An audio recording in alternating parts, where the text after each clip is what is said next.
He is very bitter, extremely angry, very irritable, that for a whole 6 days he's just abusing me in Western Kenya. Regarding Gachagua is not a road in Webuye. He is not a hospital in Vihiga. He is not a water pan in Kakamega. He is not a slaughterhouse in Bungoma. President of the Republic of Kenya has gone to Western for 6 days, just talking about regarding Gachagua, occasionally Kalonzo Musyoka, because he's bitter that his voting bloc, the one that made him president, the Mount Kenya bloc, is gone and gone and gone forever. Siku nilimusaidia hakujua mimi ni mkabila. When we voted for William Ruto, we knew he's not a Kikuyu. Kazi yetu rahisi sana is to stay together and unite our people. We shall make whatever sacrifices necessary to make sure that William Ruto is a one-term president. And as we embark on a journey to liberate this country from bad governance, corruption, and dictatorship. And I am very elated to join this team of distinguished leaders in this country who have played a significant role in our democratic process. I have come with many senators and members of parliament who we work with as a way of showing our solidarity with this team. I want to give my commitment and that of my team and our supporters, and there are many, they are in millions, that we are part of this team and we'll walk this journey together to liberate this country. And we shall make whatever sacrifices necessary to make sure that William Ruto is a one-term president. People have short memories. President William Ruto has a very short memory. This team here, we sat with him in my house and we assured him that he'll be president and we'll do whatever it takes to make sure he is president. And we worked very hard. And we took him to State House. And when he reached there, he put aside everything we had agreed on how we need Kenya to be. We had 47 economic charters with each and every county agreeing on the economic interventions that will be required for each county. He put them aside. We had agreed on the payment of pending bills for our business community to bring money into circulation. He put that one aside. We had agreed on the bottom-up economic model of putting money into people's pocket. The minute he reached State House, he changed course. He got a small team of economic advisors and came up with a very brutal program of removing whatever little money was in people's pocket from their pockets. Along the way, I could not agree with him. I couldn't agree with him because I'm a very principled person. And I told him, boss, we have lost focus. This is what we told the people of Kenya. We had assured the people of Kenya that we will never carry out evictions and demolitions that are inhuman. And when he made a decision to evict people from Nairobi River along the line, and the Nairobi River Commission was in my office and he asked me to lead that program. I told him I can't do it because it's against my principle. And he said, you must do it. When we had the Finance Bill 2024, I was a lone voice in cabinet telling him, listening to the people of Kenya, they will not accept this finance bill. And it will leave us with an egg on our face.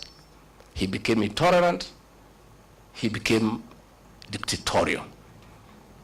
And the government that he leads is a one-man show. I can tell you today, all those ministers you see there, they are flower girls. I was the only man in that cabinet who could stand up and tell him, hey boss, no, this can't work.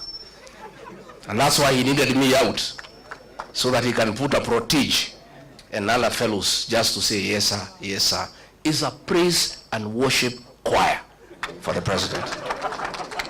And I couldn't fit in that choir.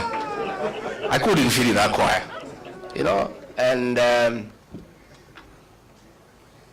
he is very bitter, extremely angry, very irritable, that for a whole 6 days he's just abusing me in Western Kenya. Rigathi Gachagua is not a road in Webuye. He is not a hospital in Vihiga. He is not a water pan in Kakamega. He is not a slaughterhouse in Bungoma. President of the Republic of Kenya has gone to Western for 6 days, just talking about Rigathi Gachagua, occasionally Kalonzo Musyoka, because he's bitter that his voting bloc, the one that made him president, the Mount Kenya bloc, is gone and gone and gone forever. And I told him, it is his own undoing. I told him, don't touch the mountain. See the Bible. If you read the Exodus, I told him, don't. Many times. But it's because he has some young MPs he moves around with. Young boys who are born in towns and brought up with Serelak. They don't know the community. So they tell him, no, it's okay, no problem. Mulima ni yako, wewe ulikuja huko mwenyewe. Hawa watu ni wako, hata ukitoa huyu weke huyu hakuna shida. Nikamwambia mimi ni mzee. Hawa watu mimi nawajua. These fellows on the mountain, they hate betrayal and they hate deception. Because of what Mzungu did to them, they hate betrayal. And you yourself, President William Ruto, you are a beneficiary of my community's distaste for betrayal.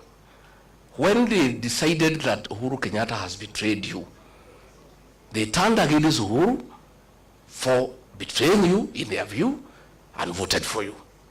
And you are not one of them. They hated one of their own to support you, and you are not one of their own. If you betray one of their own, you will tell me the story. Today, as we speak, his messages of condolences are unwelcome in the mountain. And you know that's the lowest it can go. You know funerals are very solemn. In my community where I come from, even if it is suspected you had a hand in the death of the person being buried, people still allow you to come and even give condolences. When a people say they cannot listen to your condolence, you know it's over. The other day we were in Embu, and they are trying to blame Justin Muturi Bidan because the people rejected his condolence message. The president wrote him abusive messages the whole night, threatening to sack him. But even if you sack Bidan Muturi, nothing will change in that area. Nothing. And I told him, and he cannot say I did not tell him. Because me, I'm an honest man. I sat him down and I said, boss, you believe my now, why he's annoyed is because 47% of his support, 4 million votes, iko nje. Sasa anategemea ati Raila akienda AU, he can transfer zile zake. Zile za Raila zilikuweko za Wiper, they are not there. Ile ya Mlembe is not there. Hii ya Kisii is not there. Huyu jamaa amekwama. Amekwama. And I can tell you, because I know him, he is cornered. Kazi yetu rahisi sana is to stay together and unite our people. Mimi naomba jamii ya Mlembe. Amekuja huko anaita mimi mkabila. Ati ndio mimi nisisaidie nyinyi. Siku nilimsaidia, hakujua mimi ni mkabila.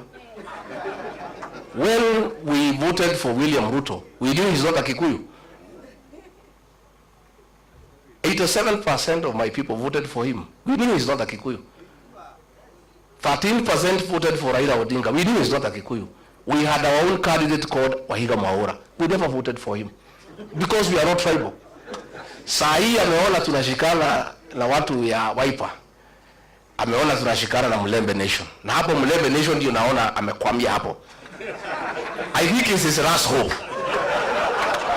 Sasa anakuja huko kusema ati mimi ni mkabila, ati ndio msinikaribishe tusifanye pamoja.